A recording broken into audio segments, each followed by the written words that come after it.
All right, folks, live from New York. It's the Jones and Smith show. It's Thursday night. We're going on Letterman. We're going on Letterman. There it is. We're going on Letterman. Actually, no, we're just going around the corner from Letterman for lunch when we're done this. But Eric, it's been the Raptors that have been eating up opponents of late.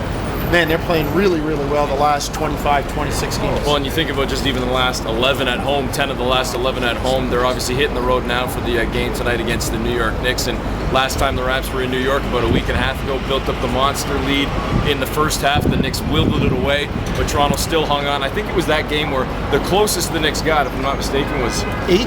Yeah. So as much as the Raptors sort of coughed it up over the course of the game, heck, if you're still able to hold an 8-point lead over the course of 48 minutes, that's still pretty darn good. And the Raptors want to try and take care of this one tonight, because we talked last night, Jonesy, about the fact that including the game against Milwaukee, against LA, and then last night against Miami, the 9-game stretch, only 2 games against opponents with teams above 500, and the Raptors have already beaten those 2 teams, the Lakers and the Heat.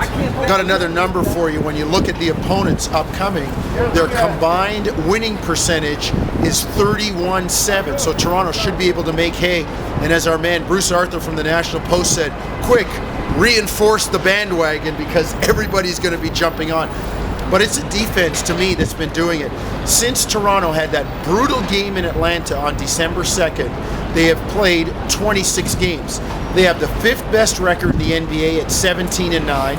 They have the best three-point percentage at 31-6, and the 5th best opponent's field goal percentage at 44-6. So the defense is obviously getting done, and they're a powerful offensive team, Eric, so they've got it going right now. Well, the big thing to watch as well tonight, not only Toronto's offense, as you talk about, the fact that they're one of the top teams, but one of the top players in the league, Chris Bosh.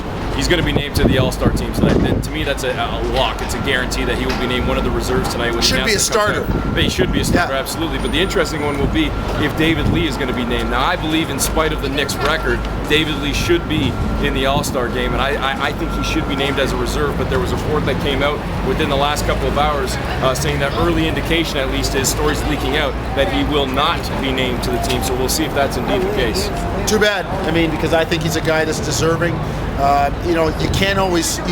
I know it's about winning, but there are some instances where, in spite of a team's record, a guy is playing all-star caliber, and he's not just a bad player on a team that needs somebody to score for them. Interesting for the Raptors tonight, playing on this strange Wednesday-Thursday back-to-back. I believe this is their only Thursday game all season, so now 2 full off days on Friday, Saturday, before the next one comes up on Sunday, where it's the home-at-home against the Pacers on Sunday, Tuesday. So a nice stretch of games where we've talked about this a number of times in the past, opportunity to not only rest, but to get in some legit practice time as well, and that rest will be key for a guy like DeMar DeRozan, who did not travel to New York. He will not play tonight with the ankle sprains, and hopefully is ready to go by Sunday. Can I drop a number on you? Yeah, drop a number. You always drop numbers. The Raptors' first Thursday game since 2004. Wow.